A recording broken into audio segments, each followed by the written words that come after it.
Obviously very happy. It's homecoming for me. ಪ್ರೀತಿಗೋಸ್ಕರನೇ ವಾಪಸ್ ಬಂದಿದ್ದೀನಿ. ಆ ಫೀಲ್ ಇದೆಯಲ್ಲ, ದಟ್ ಇಸ್, ಅದಕ್ಕೆ ಬೆಲೆನೇ ಕಟ್ಟಕ್ಕಾಗಲ್ಲ. You have to sing well and sing in tune ಅಷ್ಟೇ ಅಲ್ವಾ. ಟೆಲಿಫೋನ್ ಗೆಳತಿ ವಿನ್ನರ್ಸ್ಗಿಂತ ಜಾಸ್ತಿ ಆಲ್ಮೋಸ್ಟ್ ಅಂದ್ರೆ ಫೈನಲ್ ಹಂತಕ್ಕೆ ಬಂದವರೇ ಜಾಸ್ತಿ ಹೆಸರು ಮಾಡಿರ್ತಾರೆ, ಹಣ ಮಾಡ್ತಿರ್ತಾರೆ.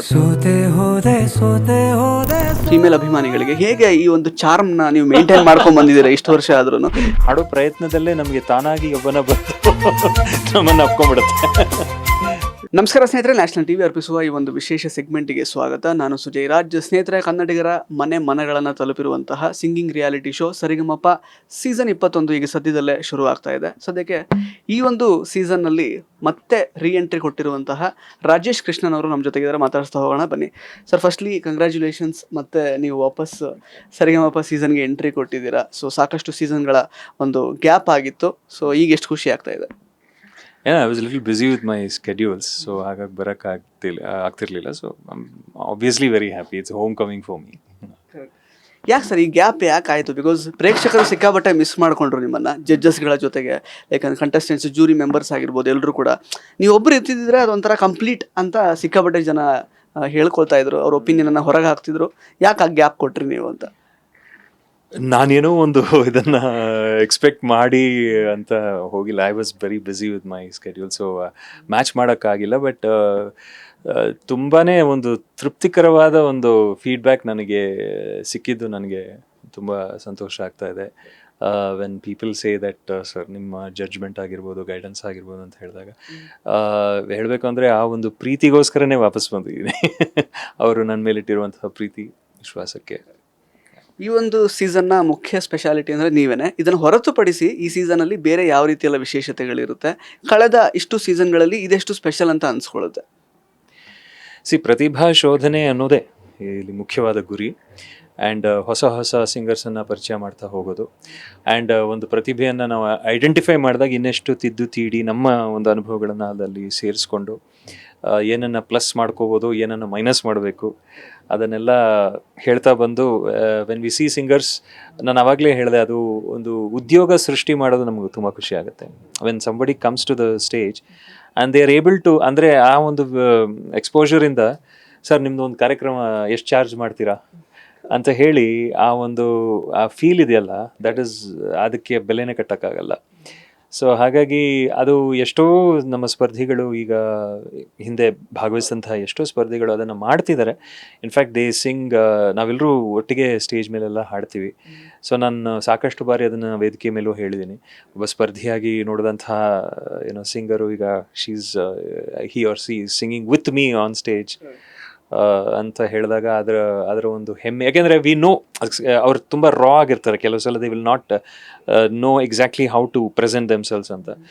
ಸೊ ನಮಗೆ ಸಿಕ್ಕಂತಹ ಅನುಭವಗಳನ್ನು ಅಲ್ಲಿ ಅದರಿಂದ ಏನಾದ್ರು we can teach them something ಅಂತ ಹೇಳಿದಾಗ we teach them, and then when they improve, it's really definitely ತುಂಬ ಸ್ಯಾಟಿಸ್ಫೈಯಿಂಗ್. ಸರ್, ಆ್ಯಕ್ಚುಲಿ ಇವಾಗ ಸಿಕ್ಕಾಪಟ್ಟೆ ಕಾಂಪಿಟೇಟಿವ್ ವರ್ಲ್ಡ್, ಅಂದರೆ ಎಲ್ಲ ಕ್ಷೇತ್ರದಲ್ಲೂ ಕಾಂಪಿಟೇಷನ್ ಜಾಸ್ತಿ ಆಗಿದೆ. ಅಂದರೆ ಈಗ ಜನ ಇನ್ಫ್ಯಾಕ್ಟ್ ಕನ್ನಡ ಯಾವುದೋ ಒಂದು ಈ ಸೀಸನ್ ನೋಡೇನೆ ತಮ್ಮ ಮಕ್ಕಳನ್ನು ಸಿಂಗರ್ ಮಾಡಬೇಕು ಅನ್ನೋ ಥರ ಉದ್ದೇಶ ಇಟ್ಕೊಳ್ಳೋರು ಸಾಕಷ್ಟು ಜನ ಇದ್ದಾರೆ ಇವಾಗ.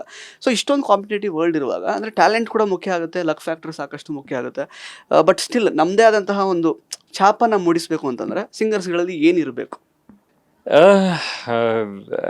It's a difficult question. ಯಾಕೆಂದರೆ it is just that you need to keep trying. ನನ್ನ ಪ್ರಕಾರ ಈ ಒಂದು ವೇದಿಕೆ ಎಕ್ಸ್ಪೋಜರನ್ನು ಕೊಡುತ್ತೆ. ಆ್ಯಂಡ್ ನಮಗೇನೆ ಆ್ಯಸ್ ಎಂಡ್ ಲಿಸ್ನರ್ಸ್ ನಮಗೇನೆ ನಾಟಬೇಕು ಏನಾದರೂ ಒಂದು, ಇದರ ಟೊನಾಲಿಟಿ ಇರ್ಬೋದು, ಅಥವಾ ವ್ಯಕ್ತಿಯಲ್ಲಿರುವಂಥ ಸಿಂಗಿಂಗಲ್ಲಿರುವಂಥ ಆ್ಯಟಿಟ್ಯೂಡ್ ಇರ್ಬೋದು, ಯಾವುದೋ ಒಂದು ಆಕರ್ಷಣೆ ಇರ್ಬೋದು.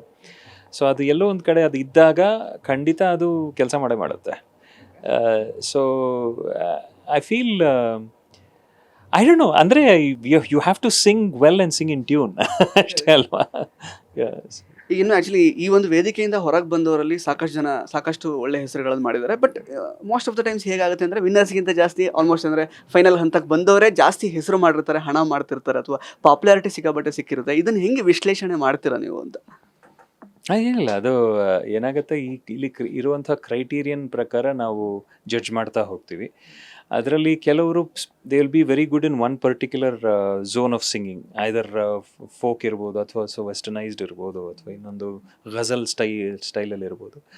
ಸೊ ಅಲ್ಲಿ ನಮಗೆ ಸಿಗುವಂಥ ಒಂದು ತೃಪ್ತಿ ಏನು ಅಂದರೆ ಅಟ್ಲೀಸ್ಟ್ ಈ ಕಾರಣಕ್ಕಾದರೂ ಅವರಿಗೆ ಒಂದು ಎಕ್ಸ್ಪೋಷರ್ ಸಿಕ್ಕಿ ಅದರಿಂದ ಅವರು ಕೆಲಸ ಮಾಡ್ತಿದಾರಲ್ಲ ಅನ್ನೋ ಒಂದು ತೃಪ್ತಿ ಇರುತ್ತೆ.